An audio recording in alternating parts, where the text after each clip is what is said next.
अरे यार रो नहीं।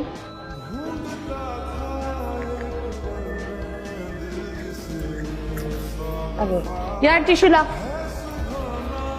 Relax relax.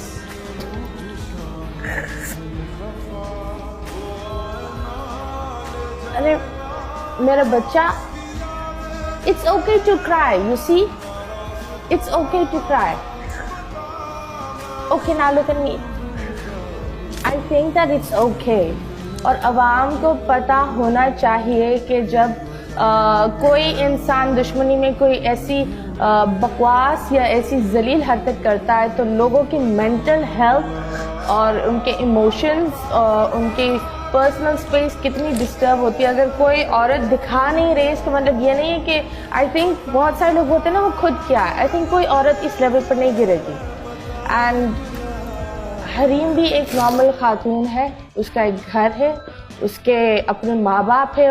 आप लोग एक बंदे को वो कर आप लोग उसका पूरा खानदान को इमोशनली मेंटली डैमेज करते हो। So yes, please do not do that, and I really hope